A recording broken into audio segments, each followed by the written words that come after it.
जो अपन बात करते हैं हीटिंग इफेक्ट की। हीटिंग इफेक्ट वैसे कोई चैप्टर नहीं है ना, बट ये क्या होता है कि अपने रिएक्शंस में आता रहता है। जनरली अपन हीटिंग इफेक्ट पढ़ रहे हैं बेटा कार्बोक्सिलिक एसिड का, है ना। तो ठीक है, ये वैसे तो कार्बोक्सिलिक एसिड वाले चैप्टर में अपने को पढ़ाना चाहिए था, लेकिन मैं पहले पढ़ा पढ़ो खत्म कर देता हूँ। ठीक है, छोटा सा टॉपिक है, आज में खत्म हो जाएगा ना। तो हीटिंग इफेक्ट हमें क्या करना होता है, इसमें कोई रिएक्शन नहीं होता है, हमें हीट करना होता है। क्या करना होता है? हीट। तो हीट करने पे किस तरह से रिएक्शंस होती है, मैकेनिज्म किसी की नहीं पढ़नी, सिर्फ याद रखना है। तो हीटिंग इफेक्ट पढ़ने से पहले हमें सबसे पहले हीटिंग इफेक्ट पढ़ना है बेटा, heating effect of di carboxylic acid. किनका पढ़ना है बेटा? Di carboxylic acid. इसका मतलब दो कार्बन तो पक्के हैं, अभी तो डाई कार्बोक्सिलिक एसिड बनेगा, इस चीज की तो गारंटी है। अब हमें याद रखना है बेटा ओम्स गैप। क्या याद रखना है? Oms gap. हमारे पास 6 तरह के डाई कार्बोक्सिलिक एसिड है, ओम्स गैप, मतलब जिनका अभी अपन पढ़ रहे हैं। के अलावा 2-3 और है, उनको मैं बाद में समझाऊंगा। तो अपने पास 3 कौन कौन से? एक है बेटा ओम्स गैप, क्लियर है। ओ का मतलब क्या है? Oxalic acid. क्या है बेटा? एम का मतलब क्या है? Malonic acid. एस का मतलब है, डी का मतलब है ग्लूटामिक एसिड। ए एडिपिक, और लास्ट वाला पामिलिक एसिड।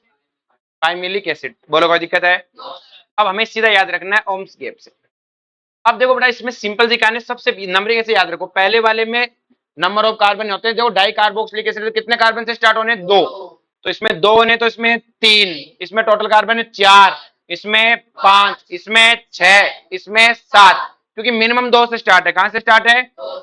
बोलो कोई दिक्कत है? तो 2 कार्बोक्सिलिक एसिड वाला ऑक्जेलिक, 3 वाला मेलोनिक, ये वाला, ये वाला, ये वाला एडिपिक, और लास्ट वाला। बोलो कोई दिक्कत है? अब देखो बेटा ध्यान से, सबसे पहले अपन बात करें तो ये कौन सा एसिड है बेटा कि सर इसमें 2 कार्बन है। कितने कार्बन है टोटल? है डाई कार्बोक्सिलिक एसिड, और टोटल 2 ही कार्बन, तो कौन हुआ? Oxalic. Total 3 carbonic di carboxylic, तो ओम्स मेलोनिक। कौन होगा? एक और होता है बेटा मेलिक एसिड। क्या होता है बेटा? और एक होता है मेलिक एसिड। 2 बार अपन पढ़ेंगे, आगे चल के पढ़ाएंगे दोनों में क्या डिफरेंस है, क्लियर है। तो ये क्या है बेटा? Malonic acid. कौन है बेटा? उसके बाद हमें पढ़ना था सक्सेनिक एसिड। सक्सेनिक में कितने होते हैं? 4। तो देखो ये क्या है? 4 कार्बन और डाई कार्बोक्सिलिक एसिड, तो सक्सेनिक। 5 वाला क्या है? ग्लूटामिक। ग्लूटामिक कौन सा है? 6 वाला कौन सा है? एडिपिक। 7 वाला कौन सा है? पामिलिक। जब हमको इनको हीट करते हैं तो पहले 2 देते हैं CO2। पहले 2 क्या देते हैं? अगले 2 क्या देते हैं? H2O। तो पहले 2 देते हैं CO2, अगले 2, उनसे आगे वाले CO2 H2O दोनों देते हैं। समझ में आया? तो जैसे अपन हीट करें, जैसे अपन ने इसको हीट किया तो आपने कहा ये तो पहले वाला है, तो ये क्या देगा? CO2। क्या देगा? तो ये आपका CO2 हो गया, ये आपका क्या हो गया? बोलो कोई दिक्कत है? CO2 चला गया। जैसे CO2 गया, क्या बचा बेटा? देखो CO2 जाने के बाद बाकी बच्चे को जोड़ दो, तो ये इस पे जाके जुड़ जाएगा। जुड़ेगा तो कौन सा बनेगा? Formic acid. कौन सा एसिड बनेगा? बोलो कोई दिक्कत है? अब आपको पता है फॉर्मिक एसिड अपनी मौत मरता है। अब मैंने इसको कोई ऑक्सीडाइजिंग एजेंट तो डाला नहीं है, तो CO प्लस H2O। तो आपको फाइनल प्रोडक्ट ये लिखा भी आ सकता है और ये भी लिखा। आगे बात सुन में, मैंने नहीं मारा, अपनी मौत है मरा है। नेक्स्ट वन है बेटा, ये कौन है? मेलोनिक। कौन है बेटा? मेलोनिक में क्या होता है बेटा? क्या होता है बेटा? ब्राइटनेस क्यों बढ़ा देते हो रे? सब दिखता है।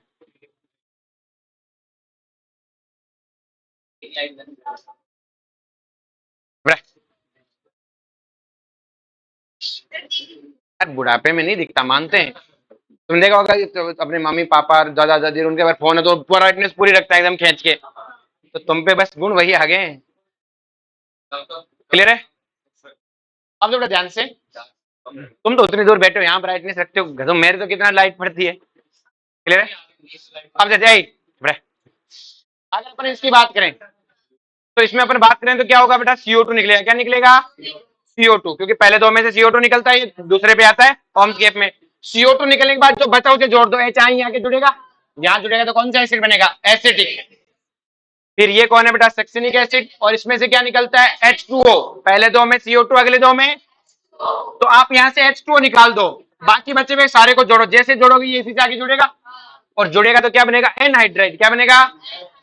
तो ये सक्सेनिक एसिड से बना, इसका नाम हो गया सक्सेनिक एनहाइड्राइड। तो देखो सक्सेनिक एनहाइड्राइड की स्ट्रक्चर याद होगी। ये बेटा ग्लूटामिक, ग्लूटामिक में भी क्या निकलेगा H2O, इसका OH जाएगा तो इसका H क्या बनेगा बेटा ग्लूटामिक एनहाइड्राइड, क्योंकि H2 निकलने के बाद जो बाकी बचा उसे जोड़ दो। यहां तक पहुंच गए, फिर आता है एडीपी, क्या आता है इसमें क्या होगा H2O CO2 दोनों, तो एक तो CO2 डाओ एक H2O डाओ, बाकी बचे को जोड़ दो, अपने आप ही क्या मिला कीटोन। देखो यहां से जुड़ेगा ना, बोलो कोई दिक्कत है।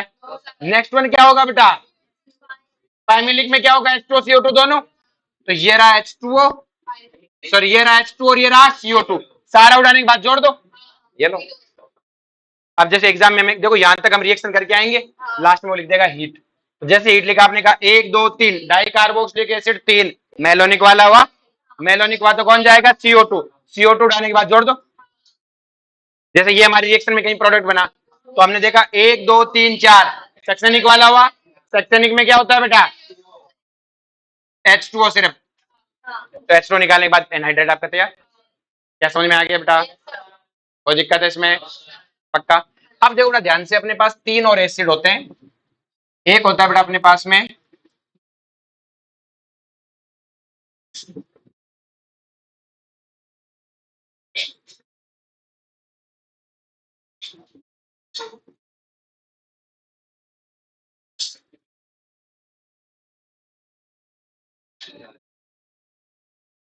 ये बात नहीं,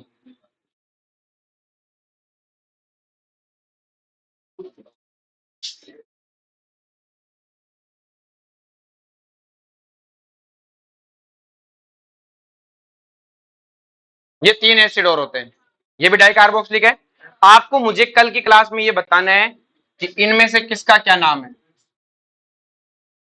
क्लियर है। इनमें से एक का नाम है फ्यूमेरिक, क्या नाम है बेटा फ्यूमेरिक नाम है, एक का नाम है ऐसे मैं लिख देता हूं, मैंने पहले वाली क्लास में जब आपको आईयूपीएसी नाम पढ़ाए थे ना, वुड स्प्लिट वाली टेबल दी थी, उनमें बता रखे हैं।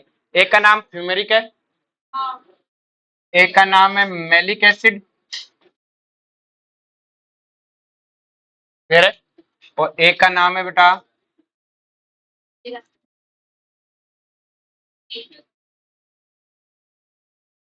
ठीक है। ये तीनों के तीनों आपको बताने हैं, ठीक है। 1 मिनट में आ रहा हूं, इतने में अगर तुम ढूंढ सको तो। चलो जी मिला भाई, एक सेकंड, एक की स्पेलिंग गलत लिख दिया अपन ने, 1 मिनट रुकना, इसकी स्पेलिंग सही कर लेना। ये कौन सा बताओ, कौन सा है मेलिक,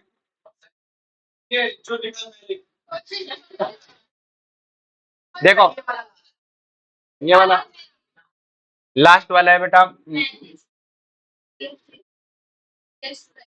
ये वाला, ये लास्ट वाला है। हमारी बात, ये क्या है MALI, देखो इन दोनों की स्पेलिंग में थोड़ा सा फर्क है बेटा, ई का ही, इसमें क्या है बेटा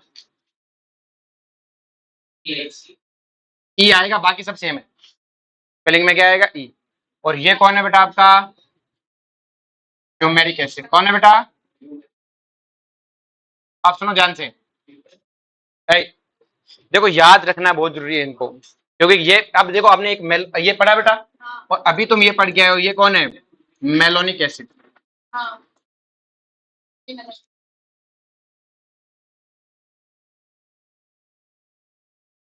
दोनों में फर्क है। देखो मेलोनिक मेलिक मेलिक एक सा लगता है सब, तो इसको तो अलग से याद रखो, इसको कैसे याद रखना है, याद रखना है बेटा, ये कई बार भूल जाते हो, इसको ऐसे याद रख सकते हो मालिक, ऐसा कहीं सुना है ये डायलॉग मालिक का, और राजपाल यादव की कोई मूवी है ना इसमें कहता है मालिक, वो कहता है उसमें ढोंडू क्या होता है उसको, ढोल नहीं है वो, कौन से होते हैं और शाहिद कपूर गूंगा बन के रहता है, चुप के कुछ मूवी है ना, उसमें राजपाल यादव बोलता नहीं मालिक करके, तो ये वही मालिक है, ये कौन है मालिक, इसमें मालिक क्लियर है, छुपा इंसान नहीं हूं मैं, क्लियर है। ये क्या है बेटा मालिक, तो इसमें क्या हो जाएगा, एक ही और लगा दो मालिक एसिड, ठीक है, जोर से मालिक को बुला रहा है, ये फ्यूमेरिक। देखो ये सिस है और ये ट्रांस, दोनों में फर्क क्या है बेटा, सिस वाले में इंट्रामोलिकुलर हाइड्रोजन बॉन्डिंग होगी, देखो अगर मैं इस OH को इधर लिख दूं तो कौन सी होगी बेटा इसमें? Intramolecular hydrogen bonding. कौन सी होगी? क्लियर है? अगर इसकी बात करूं तो इसमें कैसी है बेटा? इंटरमोलिकुलर हाइड्रोजन बॉन्डिंग, क्योंकि इसमें तो खुद में तो हो ही नहीं सकती। तो इंट्रा और इंटर में मैंने आपको फर्क समझा रखा है। जिसका इंट्रामोलिकुलर हाइड्रोजन बॉन्डिंग होगी उसका बॉइलिंग पॉइंट क्या होता है? कम। तो इसका बॉइलिंग पॉइंट कम, इसका ज्यादा। क्वेश्चन पूछ सकता है। आगे बात में, आगे बात में, ये तो अलग ही चीज है। अब दूसरा और चीज देखो, क्या इसका डाइपोल मोमेंट जीरो होगा कि नहीं होगा? क्योंकि ट्रांस है, और इसमें ट्रांस जीरो नहीं होगा। ये दो चीज याद रखें, ठीक है? मैंने यहाँ ये अगले अपन वैसे हाइड्रोकार्बन पढ़ाते हैं, मैंने यहाँ इसलिए पढ़ा दिया ताकि मेलोनिक वहां पे फिर से पढ़ाऊंगा ताकि आपको ये याद हो जाए, ताकि आपको क्या हो जाए।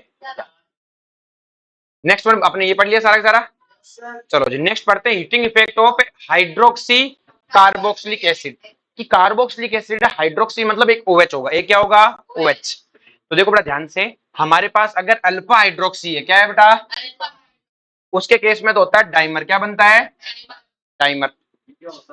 बताता हूं, बीटा हाइड्रोक्सी के केस में बनेगा बेटा डिहाइड्रेशन। क्या होगा? डिहाइड्रेशन, H2 निकालना है। गामा डेल्टा इन सब में होगा इंट्रामोलिकुलर एस्ट्रिफिकेशन। क्या होगा? देखो बेटा ध्यान से,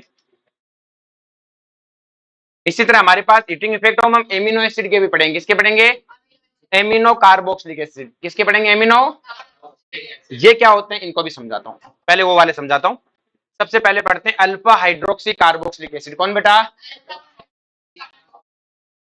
देखो बेटा ये है अल्फा हाइड्रोक्सी कार्बोक्सिलिक एसिड। देखो ये कार्बोक्सिलिक एसिड मेरा रेफरेंस हो गया। इसकी अल्फा पोजीशन पे कौन लगा हुआ है? OH। तो ये क्या है? Alpha hydroxy carboxylic. Alpha hydroxy carboxylic acid में होगा डाइमराइजेशन। क्या होगा बेटा?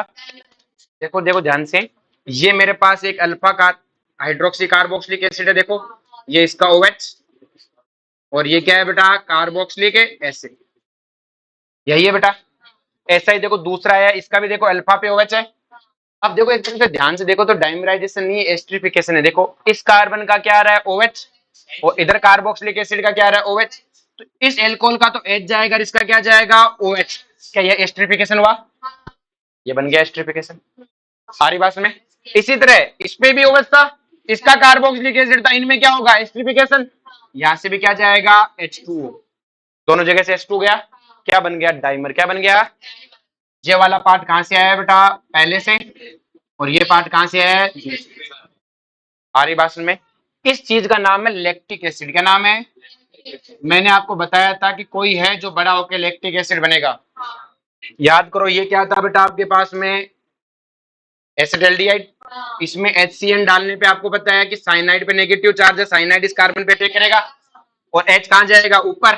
तो इस पे OH और इस पे CN। इसका नाम क्या था? साइनोहाइड्रिन। क्या था? और मैंने कहा इस साइनोहाइड्रिन का हाइड्रोलाइसिस करेंगे तो साइनाइड का हाइड्रोलाइसिस से क्या बनता है? Carboxylic acid. और इसी का नाम है लैक्टिक एसिड। इसी का नाम क्या है? समझ में आया लैक्टिक एसिड कहां से आया? इसी का नाम क्या है? Lactic acid. आगे बात में, और इस लैक्टिक एसिड वही तो होता है अल्फा हाइड्रोक्सी कार्बोक्सिलिक एसिड, और इससे क्या बनता है? लैक्टाइड। ये जो प्रोडक्ट बना इसका नाम है लैक्टाइड। क्या नाम है? क्या चीज समझ में आई बेटा? पक्का, किसी को कोई दिक्कत नहीं? चलो जी नेक्स्ट में बीटा हाइड्रोक्सी कार्बोक्सिलिक एसिड। कौन है? ये कार्बन अल्फा, और ये सीधा डिहाइड्रेशन करा दो। सीधा क्या करा दो? और कुछ नहीं करने की जरूरत, और कुछ भी करने की जरूरत है? नेक्स्ट वन है बेटा गामा हाइड्रोक्सी कार्बोक्सिलिक एसिड। तो आपको दिखेगा गामा, अल्फा बीटा एस्ट्रिफिकेशन कराना है। क्या कराना है? इसका H जाएगा, इसका क्या चला जाएगा? H2O। तो देखो इसमें ये ऑक्सीजन आके इस कार्बन से जुड़ेगा, तो देखो कितने कार्बन की बनेगा? ये कार्बन तो ये रहा, फिर देखो बेटा ये कार्बन है, उसके बाद में ये कार्बन अल्फा, फिर बीटा, फिर गामा। गामा का ऑक्सीजन आके इससे जुड़ा है, यही तो है एस्ट्रिफिकेशन।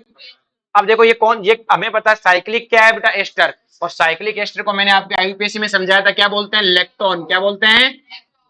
लेक्टोन। और कौन सा लेक्टोन है? देखो अल्फा बीटा गामा, इसी से नोमेनक्लेचर सिखाया था। इसका नाम क्या है? Gamma lactone. GOC में सिखाया था लास्ट में। आगे समझ में। नेक्स्ट देखो, अगर डेल्टा हाइड्रोक्सी है तो ये कार्बोक्सिलिक एसिड तो अल्फा बीटा गामा डेल्टा, इससे लेता है रेफरेंस। इसका क्या जाएगा? H, और इसका क्या निकल जाएगा? H2O। और अगर H2O चला जाएगा तो क्या होगा बेटा? ये वाला कार्बन आगे से जुड़ेगा। तो देखो कार्बोक्सिलिक एसिड वाला कार्बोनिल, फिर अल्फा बीटा गामा डेल्टा और डेल्टा को जुड़ा तो इसका नाम क्या हो गया, डेल्टा इलेक्ट्रॉन। क्या चीज समझ में आई बेटा सबको? चलो जी, तो आगे अब हम बात करते हैं वही चीज, अल्फा एमिनो कार्बोक्सिलिक एसिड। तो अल्फा एमिनो कार्बोक्सिलिक एसिड में वही होगा जो उसमें हुआ था। अल्फा हाइड्रोक्सी में क्या हुआ था, डाइमराइजेशन, इसमें भी डाइमराइजेशन होगा।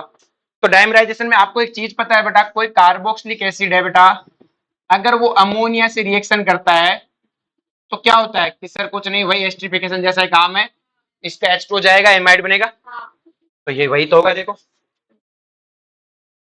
ये अपने पास क्या है बेटा, देखो ये एक यूनिट है, देख लो अल्फा हाइड्रोक्सी है, तो देखो इसका क्या जाएगा H, इसका क्या जाएगा OH। तो यहाँ पे H और OH H2 जाते हैं, क्या बन जाएगा, एमाइड बन जाएगा। यहाँ पर भी H और OH जाते हैं, क्या बन जाएगा, एमाइड। सेम वैसा का वैसा ही है, वहां नाइट्रोजन था, यहाँ वहां ऑक्सीजन था, यहाँ नाइट्रोजन है। बोलो कोई दिक्कत है? रिलीज क्या हुआ, H2O क्या रिलीज हुआ, बोलो कोई दिक्कत है? ये दो गए ना, एक नीचे भी गया एक ऊपर भी गए, H एक ही जाएगा, वो तो लिखा हुआ है ऐसे साइड में लिख दो, वो तो लिखने में ना, एक H जाएगा एक OH, वही एमाइड वाली फॉर्मेशन तो है। वहां बीटा हाइड्रोक्सी में क्या हुआ था, एलिमिनेशन, यहां पर भी क्या होगा, एलिमिनेशन। यहाँ पे एलिमिनेशन, H अंदर आएगा NH2 बाहर, वहां H2 रिलीज हो रहा था, यहाँ अमोनिया, प्रोडक्ट सेम है। यहाँ प्रोडक्ट सेम नहीं थे लेकिन रिलीज सेम था, वहां H2 रिलीज था, यहाँ पर भी H2 रिलीज है लेकिन प्रोडक्ट सेम थे। यहाँ पे प्रोडक्ट सेम है लेकिन रिलीज है अमोनिया। अब बेटा गामा वाले में क्या हुआ था, एस्टरिफिकेशन, अब एस्टर तो बनेगा नहीं लेकिन यहाँ क्या बनेगा, एमाइड। एमाइड में क्या होगा, इसका एक H जाएगा और इसका OH, H2 निकल जाएगा, सेम है, वहां O था, यहाँ NH, रिलीज इसमें भी क्या है, H2O। और ये साइक्लिक एमाइड को क्या बोलते हैं, लेक्टम। और कौन सा लेक्टम है, गामा लेक्टम। बोलो कोई दिक्कत है? नेक्स्ट होना delta amino carboxylic acid, same वही होगा, इसका H जाएगा और इसका, और क्या बन जाएगा, डेल्टा लेक्टम। आगे बात सबको समझ में, कोई दिक्कत? चलो जी, नेक्स्ट ना डी कार्बोक्सिलेशन, क्या है बेटा, डी कार्बोक्सिलेशन थोड़ी डिफरेंट है। अभी तक तो हम क्या कर रहे थे बेटा कि एस्टरिफिकेशन ये करा रहे थे, डी कार्बोक्सिल अब सिर्फ कार्बोक्सिलिक एसिड है, सिर्फ क्या है, हम कार्बोक्सिलिक एसिड में डालते हैं बेटा NaOH ने कैल्शियम ऑक्साइड, क्या डालते हैं, NaOH ने, ये डी कार्बोक्सिलेशन के रिएक्टेंट है। आई बात में, इसको बोलते हैं सोडा लाइम, क्या बोलते हैं, सोडा लाइम, क्योंकि कैल्शियम ऑक्साइड को क्या बोलते हैं, क्विक लाइम, और NaOH को क्या बोलते हैं, सोडा। इसको कुछ बोलते हैं सोडा, क्या बोलते हैं, बेकिंग सोडा कुछ बोलते हैं, बेकिंग सोडा बोलते हैं, ठीक है, ठीक है। तो NaOH को क्या हो गया, सोडा, और इसका क्या हो गया, लाइम, तो इसका नाम है सोडा लाइम। तो सीधा ऐसा लिखा जाता है सोडा लाइम, क्या लिखा जाता है, सोडा लाइम। बोलो कोई दिक्कत है? तो हमें इसको NaOH इन कैल्शियम ऑक्साइड या सोडा लाइम लिखा है। तो देखो मैकेनिज्म बाद में देखेंगे, रिएक्शन देखो क्या है, कुछ नहीं करना है, CO2 उड़ा देना, क्या उड़ा देना है कि, और CO2 उड़ाने के बाद जो बच जाए छोड़ देना, क्या मिलेगा, एक कम कार्बन का एल्केन, एल्केन बनाने का मेथड हो गया, क्या मिलेगा, एक कम कार्बन का। आगे बात में मैकेनिज्म देखें कि भाई मैकेनिज्म क्या है, तो सिंपल सी कहानी है, NaOH डालोगे, NaOH H+ को खा जाता है, किसको खा जाता है, जैसे H+ को खा गया, क्या आया, O नेगेटिव।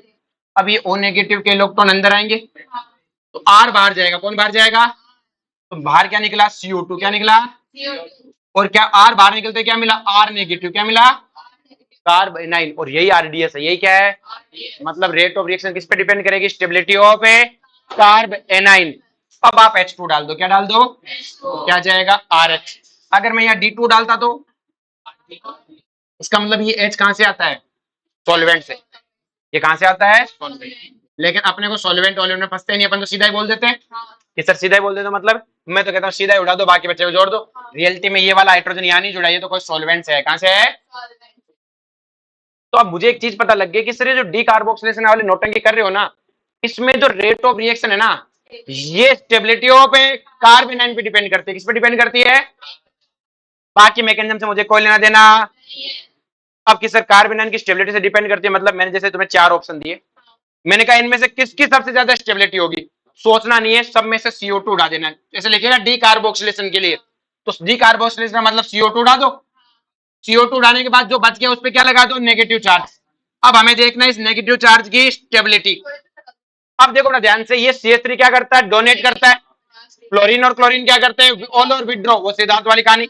और इसमें क्या है बेटा, कुछ नहीं, तो हमें पता है कि बेटा तू डोनेट करता है वो तो खत्म है, वो तो क्या है, खत्म। तो हमने कहा तुझसे ज्यादा खत्म कोई हो नहीं सकता, तो पीछे जा। इन तीनों में आया तो हमने कहा तेरे का डोनेशन है कि ना डोनेशन ना विड्रॉ में, यहाँ बैठ जा। इन दोनों को पूछा तो हमने कहा हम विड्रॉ करते हैं, तो हमें पता ऑल और विड्रॉ किसका ज्यादा, क्लोरीन का, ये ज्यादा स्टेबल तो ज्यादा रिस्क। अगर ये चारों अपने पास में फिर से वही बताना है, तो पहला काम क्या है, डी कार्बोक्सिलेशन बोलते हैं, CO2 डाल दो और CO2 डाल के बाकी बचे पे नेगेटिव चार्ज लिख दो ऐसे। अब देखो ये नेगेटिव चार्ज तो क्या करेगा, रेजोनेंस, ना इस पे ना इस पे ना किसी पे रेजोनेंस नहीं है, ये गोला ने उड़ा दिया है, तो इसने कहा मुझसे अच्छा कोई हो नहीं सकता। अब बचे तीन, मैंने कहा तुम नेगेटिव चार्ज हो कि डोनेशन बर्दाश्त नहीं है, डोनेशन बर्दाश्त है, किसने कहा कोई डोनेशन है, मैंने कहा गलत लिख दिया बेटा, अच्छा दूसरा, दूसरा नहीं होगा यहाँ पे, तीसरा होगा, ऑर्डर को चेंज कर देंगे, ठीक है।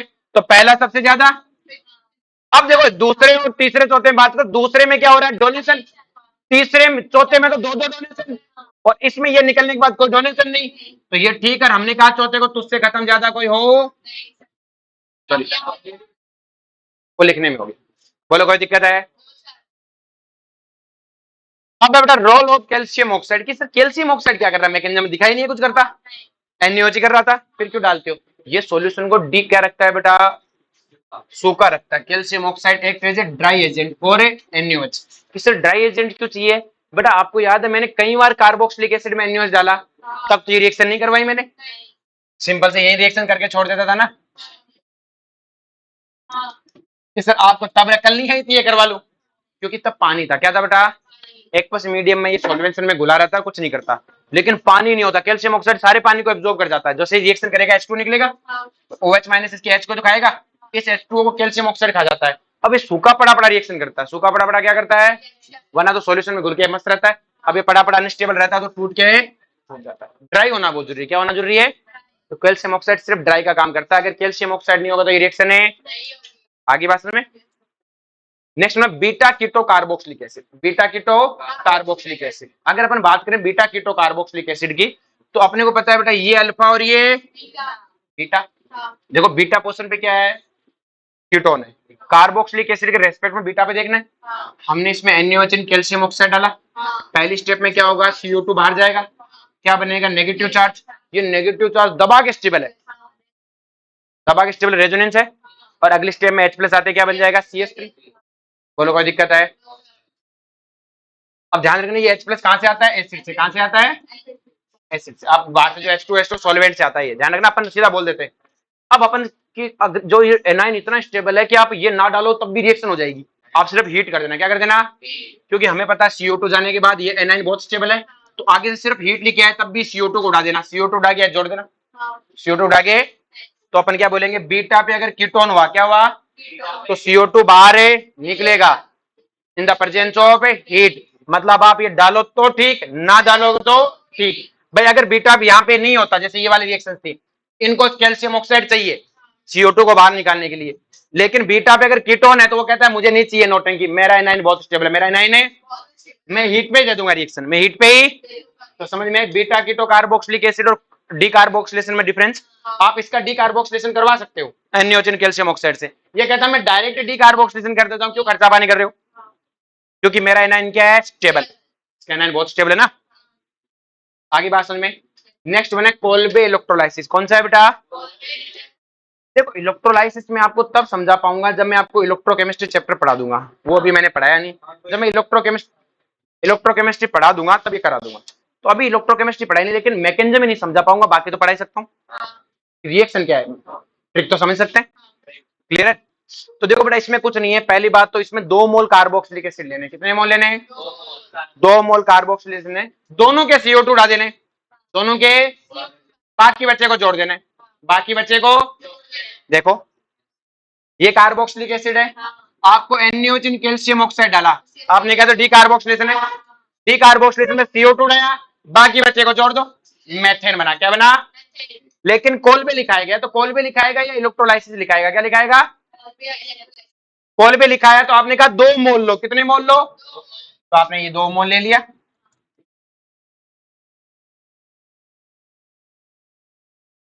दोनों का CO2 उड़ा दो, बाकी बच्चे को जोड़ दो, CH3 CH3, तो सीधा क्या मिलेगा, CH4 नहीं, CO2 में H तो पहले खा जाएगा ना बेटा, NaOH खा जाता है पहले, इसमें भी पहले NaOH डालते हैं, क्या डालते हैं NaOH। तो CO2 उड़ा दो, मतलब ये CO2 वाला पार्ट उड़ा दो, बाकी बचा CH3, बाकी बचा, आगे बात समझ में, पहले NaOH डालते हैं, सिर्फ NaOH, और बाद में कॉल पे करवाते हैं, बाद में क्या करवाते हैं, कॉल पे। आई बात में, ऐसे लिखाता है, यहाँ ये लिखाता है CH3 C double bond O negative Na plus, और फिर कहता है कॉल पे, तो इसका मतलब पहले यहां से लाया होगा, अपन तो डायरेक्ट कॉल पे लिख देते हैं, डायरेक्ट कॉल पे लिखा मतलब यहाँ से स्टार्ट हुई है, कॉल पे कहां से स्टार्ट होती है, यहाँ से, पहले NaOH डालता है, फिर CO2 उड़ा दो, क्या उड़ा दो, बाकी बचे को जोड़ दो, तो CH3 जोड़ोगे तो क्या बन जाएगा, डाइमर। तो कम से कम क्या बनेगी इसमें, एथेन, कम से कम क्या बनेगी, मेथेन तो बन ही नहीं सकती, क्योंकि आप अगर छोटा, सबसे छोटा कार्बोक्सिलिक एसिड यही है, फिर इससे छोटा वाला, उसमें से CO2 उड़ गई, बचा ही नहीं कुछ। अगर ये है,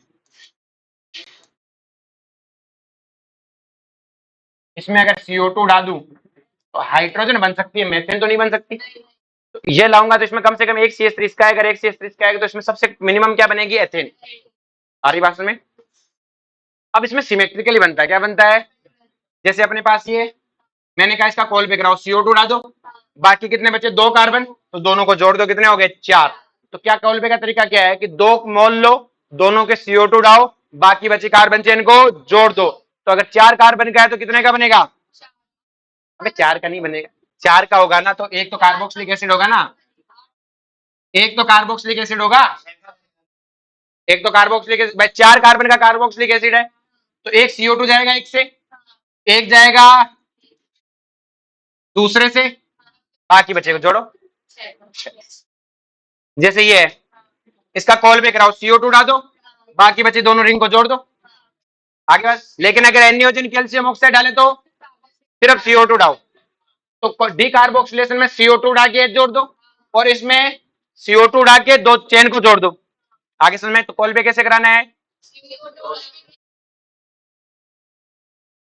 अब देखो इसकी मैकेनिज्म ये होती है, कार्बोक्सिलेशन में पहले NaOH डालते हैं, ये बनता है, फिर इसकी रिएक्शन करवाते हैं, फिर इसकी क्या करवाते हैं, ये रिएक्शन में आपको इलेक्ट्रोलाइसिस में समझाऊंगा कैसे होती है, आप लिख जरूर लेना, ऐसे होती है, ठीक है। जब मैं इलेक्ट्रोलाइसिस पढ़ाऊंगा तब ये भी पढ़ा दूंगा, क्लियर है। तो हमें क्या पता है बेटा, methane can not be prepared in this method, Kolbe में मेथेन नहीं बना सकते, क्योंकि 2 कार्बन चेन तो जुड़ेंगी, और 2 कार्बन चेन जुड़ेंगे तो कम से कम 2 कार्बन का तो बनेगा ना एथेन। आगे बात समझ में। जैसे इसका करना है बेटा, मैंने कहा इसमें ए और बी बताना है आपको, इससे ये बनाया, तो आपने कहा कि यार क्या क्या, सिर्फ CO2 उड़ाएंगे, तो क्या डालोगे, NaOH ने कैल्शियम ऑक्साइड। अब आपने कहा 4 कार्बन, मतलब CO2 उड़ा के बाकी बचेगा, क्या करवाया, डाइमराइजेशन। तो कॉल पे क्या होगा, बोलो कोई दिक्कत है। अब कई बार बेटा तुम्हें हाइड्रेट पूछ लेता है, ये बड़ा दिक्कत करता है बच्चों को कि सर हाइड्रेट क्या होता है, हाइड्रेट, हाइड्रेट जैसे ये अपने पास क्या है बेटा, एल्डिहाइड है, तो अगर इसका हाइड्रेट बनाना है, तो हाइड्रेट बनाने का मतलब है इसका H2O से रिएक्शन कराना, डिहाइड्रेशन मतलब पानी निकालना, हाइड्रोलाइसिस, हाइड्रेट का मतलब पानी डालना। तो अगर मैं इसमें H2O डालूंगा तो कुछ सोच के देखो कि क्या होना है, कि सर जैसे आप H2O डालोगे, H2O में कौन न्यूक्लियोफाइल है, OH, तो OH आपको पता है, तो न्यूक्लियोफिलिक एडिशन रिएक्शन देता है, इस पे OH आएगा, इस पे O नेगेटिव, अगली स्पेस पे क्या आ जाएगा, OH क्या आ जाएगा, और आपको पता है ये स्टेबल भी नहीं है, वापस इसमें आ जाएगा, यहाँ से एक H2 निकल जाएगा ना, एलिमिनेशन हो जाएगा, वापस ये वही बन जाएगा। पर वो हमसे पूछ रहा था कि हाइड्रेट किसका ज्यादा बनेगा, तो जितना ज्यादा पॉजिटिव चार्ज होगा H2O के आने की चांस उतने ही ज्यादा हो। आगे समझ में, हाइड्रेट का मतलब समझ में आ गया, ये आपका चैप्टर खत्म, थोड़ा सा चैप्टर था। कल पढ़ेंगे टोटोमेरिज्म, क्या पढ़ेंगे, आपका फेवरेट। ओ